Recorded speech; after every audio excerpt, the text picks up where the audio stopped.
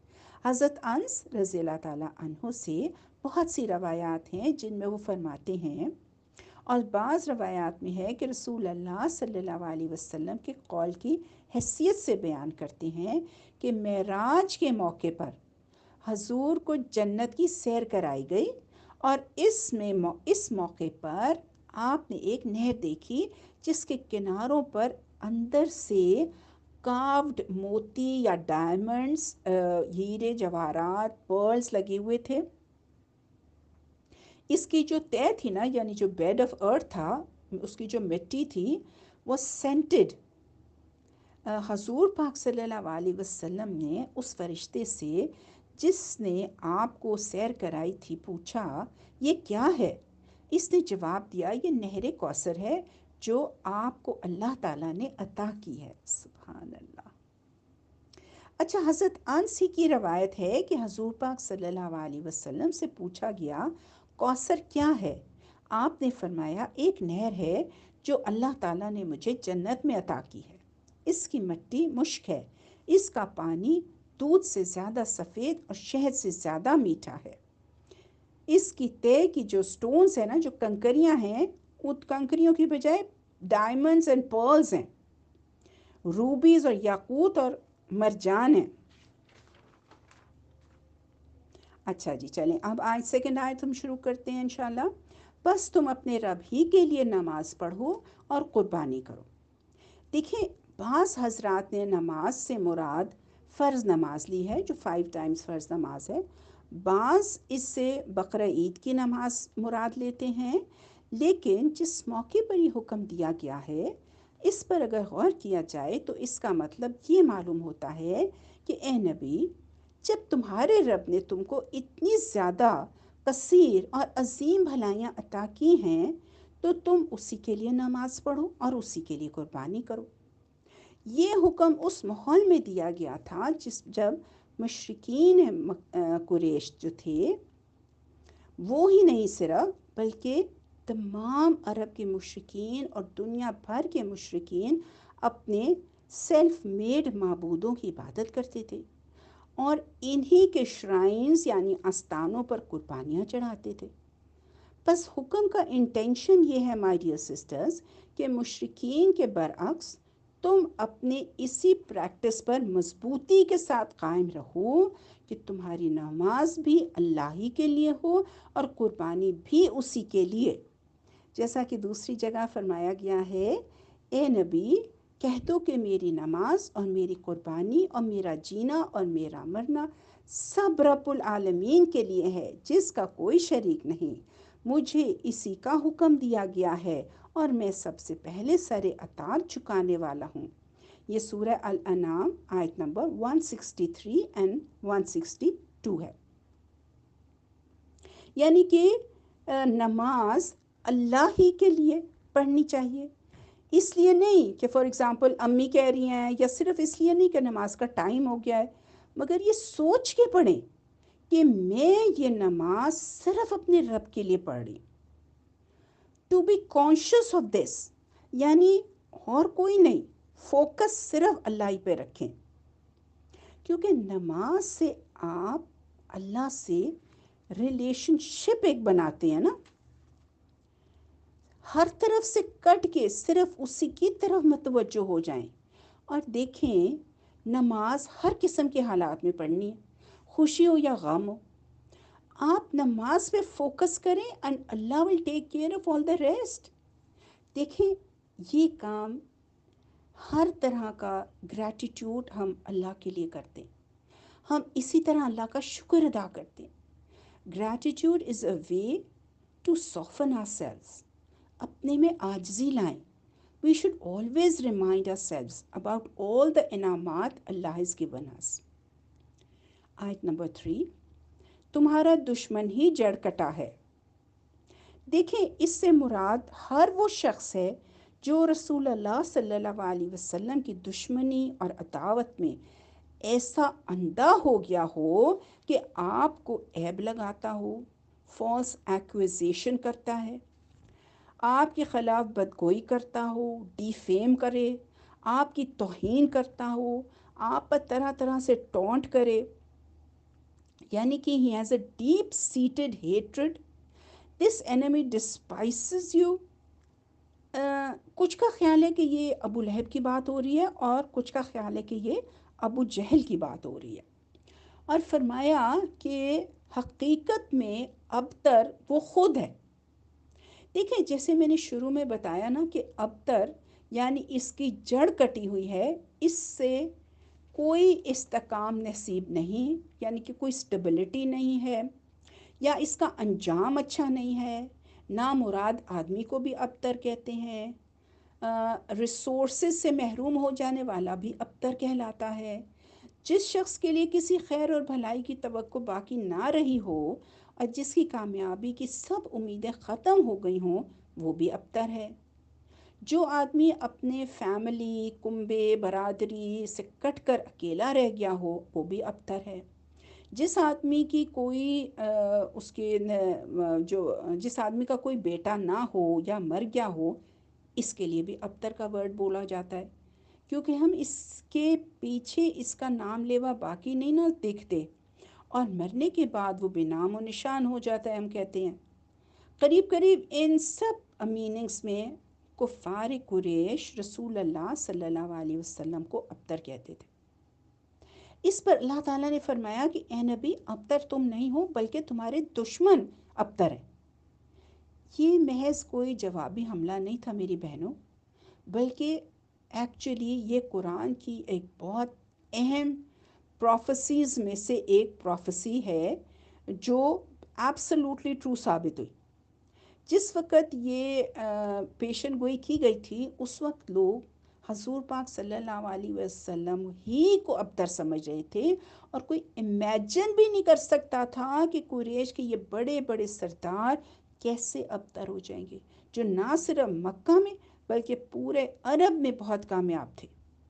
مال و دولت، اولاد، نعمتیں، سارے ملک میں جگہ جگہ ان کے ہیلپرز موجود تھے، حج کے یہ مینیجرز تھے، اس کی وجہ سے تمام جو ٹرائبز تھے عرب کے، ان کے تعلقات اچھے تھے، لیکن چند سال نہ گزرے تھے کہ حالات بالکل پلٹ گئے۔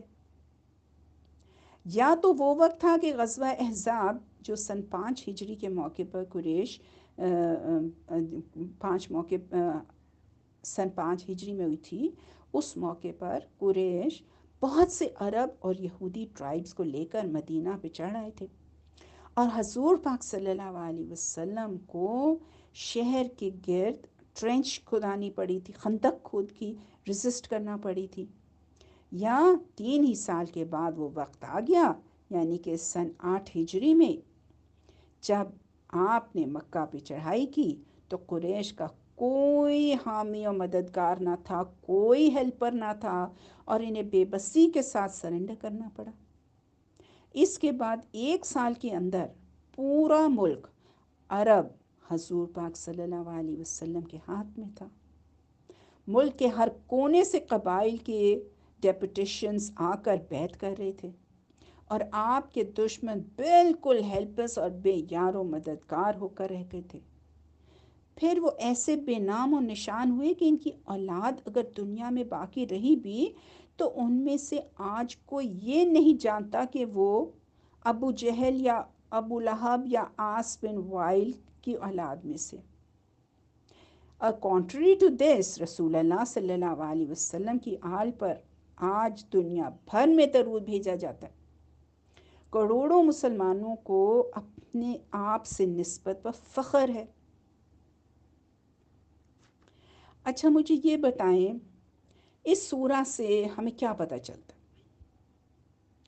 مائی ڈیئر سسٹرز، اس سے ہمیں پتہ چلتا ہے کہ حضور پاک صلی اللہ علیہ وسلم کا سٹیٹس کتنا بلند ہے، اور سیکنڈلی عبادت کو صرف اللہ ہی کے لیے ہمیں قائم کرنی ہے۔ تھرڈلی ہمیں ہر وقت اللہ کا شکر ادا کرنا چاہیے ہر اس چیز کے لیے جو وہ ہمیں کنٹینیوسلی دیتا چلا جا رہا ہے۔ فورتھلی پیغمبر اور اس میں دشمنی رکھنے والوں کا انجام کتنا برا ہوتا ہے۔ اور 5 پوائنٹ نمبر ہے کہ اللہ کو کبھی کم نہ سمجھے، ڈونٹ انڈر ایسٹیمیٹ ہم، خاص طور پر جب بات اس کے رسول کے آنر اینڈ ڈگنیٹی یعنی اس کے عزت و وقار کو ڈیفینڈ کرنے کی ہو، تو اللہ تعالیٰ کو آپ کبھی کم نہ سمجھیں، آپ اللہ تعالیٰ کو ویسے ہی کبھی کم نہ سمجھیں۔ اللہ تعالیٰ تو عظیم و کریم و رحیم ہستی ہے۔ یا اللہ ہم سب پہ رحم فرما دے، یا اللہ ہم سب پہ اپنا خاص فضل و کرم فرما دے۔ الحمدللہ ہماری سورہ کمپلیٹ ہوئی۔ سورہ الکافرون فل سورہ، یہ مکی سورہ ہے، اور مکہ میں ایک ایسا ٹائم بھی آیا تھا جب نبی صلی اللہ علیہ وسلم کی دعوت اسلام کے خلاف قریش کے مشرک معاشرے میں مخالفت کا طوفان تو برپا ہو چکا تھا، لیکن ابھی قریش کے سردار اس بات سے بالکل مایوس نہیں ہوئے تھے کہ حضور پاک صلی اللہ علیہ وسلم کو کسی نہ کسی طرح مصالحت پر آمادہ کیا جا سکے گا۔ یعنی although a storm of opposition had arisen against the message of Islam preached by Hazur Pak sallallahu alaihi wasallam, but the Quraysh chiefs had not yet lost hope that they would reach some sort of a compromise with him. اسی لیے from time to time وہ آپ کے پاس مصالحت کی مختلف تجویزیں یعنی different proposals of compromise لے کر آتے رہتے تھے، تاکہ آپ ان میں سے کسی کو مان لیں اور وہ ڈسپیوٹ ختم ہو جائے جو آپ کے اور ان کے درمیان تھا۔ اس سلسلے میں ڈفرینٹ روایات احادیث میں ہیں۔ حضرت عبداللہ بن عباس کی روایت ہے کہ قریش کے لوگوں نے رسول اللہ صلی اللہ علیہ وسلم سے کہا، ہم آپ کو اتنا مال دیتے ہیں کہ آپ مکہ کے سب سے زیادہ دولت مند آدمی بن جائیں گے۔ آپ جس عورت کو پسند کریں اس سے آپ کی شادی کرا دیتے ہیں۔ ہم آپ کے پیچھے چلنے کے لیے تیار ہیں، آپ بس ہماری یہ بات مان لیں کہ ہمارے معبودوں کی برائی نہ کریں۔ اگر یہ آپ کو منظور نہیں تو ہم ایک اور پروپوزل آپ کے سامنے پیش کرتے ہیں جس میں آپ کی بھی بھلائی ہے اور ہماری بھی۔ حضور پاک صلی اللہ علیہ وسلم نے پوچھا وہ کیا ہے؟ انہوں نے کہا 1 سال آپ ہمارے معبودوں یعنی لات اور عزا کی عبادت کریں اور 1 سال ہم آپ کے معبود کی عبادت کریں۔ حضور پاک صلی اللہ علیہ وسلم نے فرمایا اچھا ٹھہرو، میں دیکھتا ہوں کہ میرے رب کی طرف سے کیا حکم آتا ہے۔ اچھا دیکھیں میری بہنوں، اس کا یہ مطلب نہیں کہ رسول اللہ صلی اللہ علیہ وسلم کسی درجہ میں بھی اس تجویز کو قابل قبول یا قابل غور سمجھتے تھے، اور آپ نے نعوذ باللہ کفار کو یہ جواب اس امید پر دیا تھا کہ شاید اللہ تعالیٰ کی طرف سے اس کی منظوری آ جائے، بلکہ ایکچولی یہ بات بالکل ایسی ہی تھی جیسے دیکھیں فار انسٹنس ایک سب آرڈینیٹ آفیسر ہوتا ہے، کسی ماتحت افسر کے سامنے کوئی عجیب سی ڈیمانڈ پیش کیے جائے اور وہ جانتا ہو کہ اس کی حکومت اس کے لیے یہ ڈیمانڈ قابل قبول نہیں ہے، مگر وہ خود صاف انکار کر دینے کی بجائے ڈیمانڈ کرنے والوں سے کہے کہ میں آپ کی اپلیکیشن اوپر بھیج دیتا ہوں، جو کچھ وہاں سے جواب آئے گا وہ آپ کو بتا دوں گا۔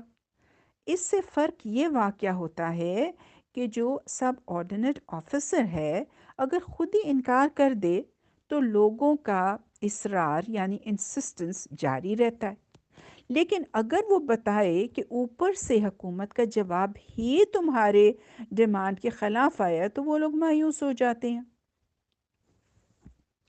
اچھا، میں آپ کو بتا رہی تھی کہ حضور پاک صلی اللہ علیہ وسلم نے فرمایا اچھا ٹھہرو، میں دیکھتا ہوں میرے رب کی طرف سے کیا حکم آتا ہے۔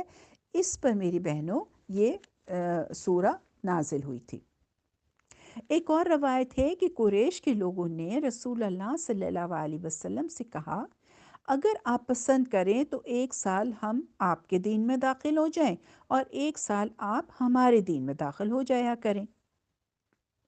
ان روایات سے معلوم ہوتا ہے کہ ایک بار ایک ہی گیدرنگ میں نہیں بلکہ ڈیفرنٹ ٹائمز میں ڈیفرنٹ اوکیشنز پر کفار قریش نے حضور پاک صلی اللہ علیہ وسلم کے سامنے اس قسم کے پروپوزلز پیش کی تھیں، اور اس بات کی ضرورت تھی کہ ایک دفعہ 2 ٹوک جواب یعنی ڈیفینیٹ اینڈ ڈیسائسو جواب دے کر ان کی اس امید کو ہمیشہ کے لیے ختم کر دیا جائے کہ رسول اللہ صلی اللہ علیہ وسلم دین کے معاملے میں کچھ دو اور کچھ لو کے طریقے پر ان سے کوئی مصالحت کریں گے۔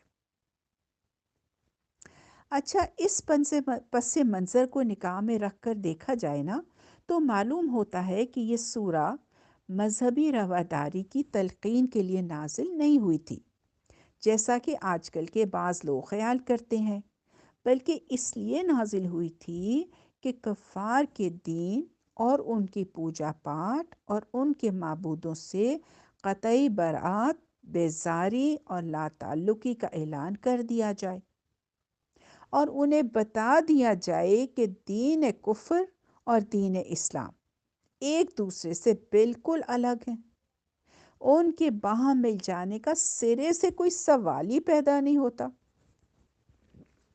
یعنی کہ scholars say if the surah is read with this background in mind, one finds that it was not revealed to preach religious tolerance as some people of today seem to think, but it was revealed in order to exonerate the Muslims from the disbelievers' religion, their rites of worship, and their gods, and to express their total disgust and unconcern with them, and to tell them that Islam and Kufr had nothing in common, and there was no possibility of their being combined and mixed into one entity۔ یہ بات شروع میں تو قریش کے کفار کو مخاطب کر کے ان کی تجاویز مصالحت کے جواب میں کہی گئی، یعنی پروپوزلز آف کمپرومائز کے جواب میں کہی گئی تھی، لیکن یہ انہی تک محدود نہیں ہے، کنفائنڈ نہیں ہے، بلکہ اسے قرآن میں ایڈ کر کے تمام مسلمانوں کو قیامت تک کے لیے یہ تعلیم دے دی گئی ہے کہ دین کفر جہاں جس شکل میں بھی ہے ان کو اس سے قول اور عمل میں برات کا اظہار کرنا چاہیے اور کہہ دینا چاہیے کہ دین کے معاملے میں وہ کافروں سے کسی قسم کی مصالحت نہیں کر سکتے۔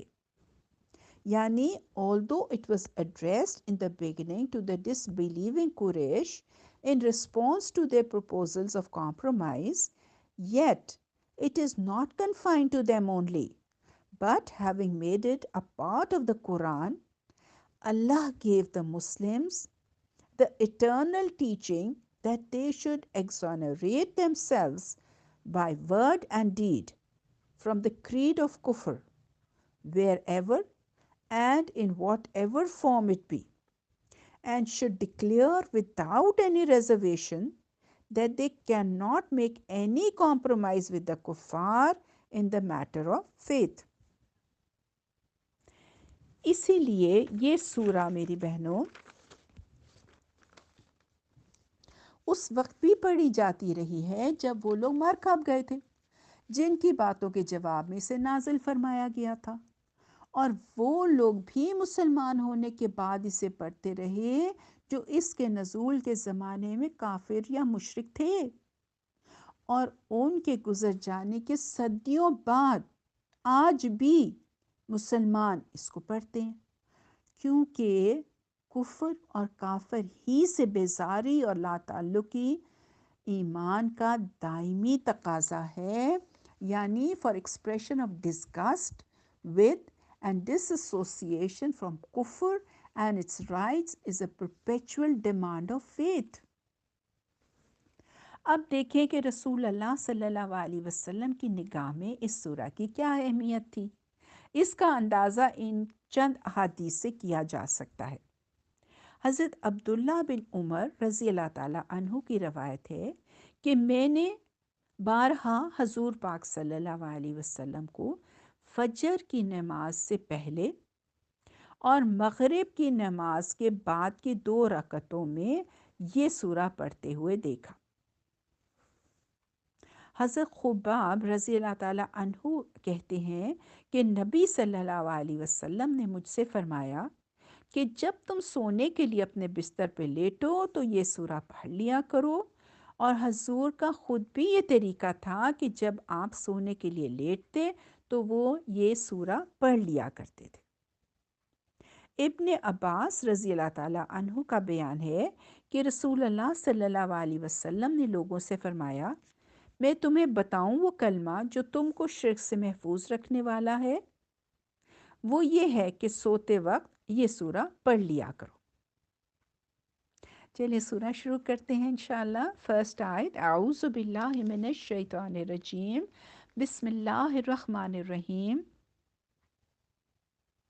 کہہ دو کہ اے کافرو۔ دیکھیں مائی ڈیئر سسٹرز، اس آیت میں چند باتیں خاص طور پر توجہ طلب ہیں، یعنی نوٹ وردی ہیں۔ پہلی بات تو یہ ہے کہ حکم اولدو نبی صلی اللہ علیہ وسلم کو دیا گیا ہے کہ آپ کافروں سے یہ بات صاف صاف کہہ دیں، لیکن آگے کا مضمون یہ بتا رہا ہے کہ ہر مومن کو وہی بات کافروں کو کہہ دینی چاہیے جو بعد کی آیات میں بیان ہوئی ہیں، حتیٰ کہ جو شخص کفر سے توبہ کر کے ایمان لے آیا ہو، اس کے لیے بھی لازم ہے کہ دین کفر اور اس کی عبادات اور معبودوں سے اسی طرح اپنی ڈس اپروول کا اظہار کر دے۔ تو لفظ قل یعنی کہہ دو کہ اولین مخاطب تو رسول اللہ صلی اللہ علیہ وسلم ہی ہیں، مگر یہ حکم حضور پاک صلی اللہ علیہ وسلم کے لیے خاص نہیں ہے، بلکہ آپ کے تھرو ہر مومن کو پہنچتا ہے۔ اچھا، سیکنڈ پوائنٹ جو ہے وہ یہ ہے کہ کافر کا لفظ کوئی ابیوز یا گالی نہیں ہے جو اس آیت کے ایڈریسز کو دی گئی ہو، بلکہ عربی زبان میں کافر کے معنی انکار کرنے والے اور نہ ماننے والے، ان بلیور کے ہیں، اور اس کے مقابلے میں مومن کا لفظ مان لینے اور تسلیم کر لینے والے یعنی بلیور کے لیے بولا جاتا ہے۔ لہٰذا اللہ کے حکم سے نبی صلی اللہ علیہ وسلم کا یہ فرمانا کہ اے کافرو، ایکچولی اس معنی میں ہے کہ اے وہ لوگوں جنہوں نے میری رسالت اور میری لائی ہوئی تعلیم کو ماننے سے انکار کر دیا ہے۔ اور اسی طرح میری بہنوں، ایک مومن جب یہ لفظ کہے گا تو اس کی مراد حضور پاک صلی اللہ علیہ وسلم پر ایمان نہ لانے والے ہوں گے۔ تھرڈ پوائنٹ از، اے کافرو کہا ہے، اے مشرکوں نہیں کہا۔ اس لیے مخاطب صرف مشرکین ہی نہیں ہے، بلکہ وہ سب لوگ ہیں جو حضور پاک صلی اللہ علیہ وسلم کو اللہ تعالیٰ کا رسول اور آپ کی لائی ہوئی تعلیم اور ہدایت کو اللہ کی تعلیم اور ہدایت نہیں مانتے، خواہ وہ یہودی ہوں، نصارہ ہوں، مجوسی ہوں یا دنیا بھر کے کفار و مشرکین ہوں۔ اس خطاب کو صرف قریش یا عرب کے مشرکین تک ریسٹرکٹڈ رکھنے کی کوئی وجہ نہیں ہے۔ Okay, the fourth point is منکرین کو اے کافرو کہہ کر خطاب کرنا بالکل ایسا ہی ہے میری بہنوں، جیسے ہم کچھ لوگوں کو او اینمیز یا اے دشمنوں کہہ کے بلاتے ہیں، یا اے مخالفوں یا او اپوننٹس کہہ کے مخاطب کرتے ہیں۔ اس طرح کا خطاب دراصل جن کو ایڈریس کیا جاتا ہے ان کی ذات سے نہیں ہوتا، یعنی it is not in fact directed to the person of the addressee, but it is made on the basis of their characteristic of enmity and opposition and lasts only until they are enemies. یعنی دیکھیں، بلکہ ان کی صفت دشمنی اور صفت مخالفت کی بنا پہ ہوتا ہے، اور اسی وقت تک کے لیے ہوتا ہے جب تک ان میں یہ صفت باقی رہے۔ اگر ان میں سے کوئی دشمنی یا مخالفت کو چھوڑ دے یا دوست بن جائے تو وہ اس خطاب کا مخاطب نہیں رہتا۔ بالکل اسی طرح جن لوگوں کو اے کافرو کہہ کر ایڈریس کیا گیا ہے وہ بھی ان کی صفت کفر کے لحاظ سے ہے، نہ کہ ان کی ذاتی حیثیت سے۔ ان میں سے دیکھیں، جو شخص مرتے دم تک کافر رہے اس کے لیے تو یہ خطاب فار ایور کا ہوگا، لیکن جو شخص ایمان لے آئے وہ اس کا ایڈریسی نہیں رہے گا۔ سیکنڈ آیت، میں ان کی عبادت نہیں کرتا جن کی عبادت تم کرتے ہو۔ اچھا، اس میں نا وہ سب معبود شامل ہیں جن کی عبادت دنیا بھر کے کفار اور مشرکین کرتے رہے ہیں اور کر رہے ہیں، خواہ وہ اینجلز ہوں، ملائکہ ہوں، جن ہوں، انبیاء ہوں، اولیاء ہوں، سورج، چاند، ستارے، بت، دیوتا ہوں۔ اچھا، اس پہ نا یہ سوال کیا جا سکتا ہے کہ مشرکین عرب اللہ تعالیٰ کو بھی تو معبود مانتے تھے۔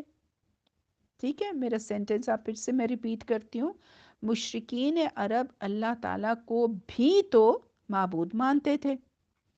اس کا جواب میری بہنوں یہ ہے کہ اللہ کو بہت سے معبودوں میں سے ایک معبود بنا کر دوسروں کے ساتھ اس کی عبادت کی جائے تو وہ غلط ہوا، کیونکہ اللہ ایک تنہا معبود ہے۔ دیکھیں، قرآن مجید میں اس بات کو صاف صاف کہا گیا ہے کہ اللہ کی عبادت صرف وہ ہے جس میں انسان اپنی بندگی کو بالکل اللہ ہی کے لیے خالص کر دے۔ دیکھیں سورہ البینہ آیت 5 says، لوگوں کو اس کے سوا کوئی حکم نہیں دیا گیا کہ وہ بالکل یکسو ہو کر اپنے دین کو اللہ کے لیے خالص کر کے اس کی عبادت کریں۔ اچھا میری بہنوں، یہ مضمون قرآن میں پوری ایکسپلینیشن کے ساتھ اور پورے زور کے ساتھ بہت بار بیان کیا گیا ہے، اور ایکچولی اللہ کو 2 یا 3 یا بہت سے خداؤں میں سے ایک کہنا اور اس کے ساتھ دوسروں کی عبادت، بندگی اور پرستش کرنا ہی تو وہ اصل کفر ہے جس سے اظہار برات کرنا اس سورہ کا آبجیکٹ ہے۔ آیت نمبر 3، اور نہ تم اس کی عبادت کرنے والے ہو جس کی عبادت میں کرتا ہوں۔ دیکھیں، اس آیت کا مطلب یہ ہوا میری بہنوں کہ جن صفات کے معبود کی، یعنی جن ایٹریبیوٹس کے معبود کی عبادت میں کرتا ہوں، ان ایٹریبیوٹس کے معبود کی عبادت کرنے والے تم نہیں ہو۔ اور یہی وہ اصل بات ہے جس کی وجہ سے حضور پاک صلی اللہ علیہ وسلم کا دین منکرین خدا کے سوا، یعنی ڈس بلیورز کے سوا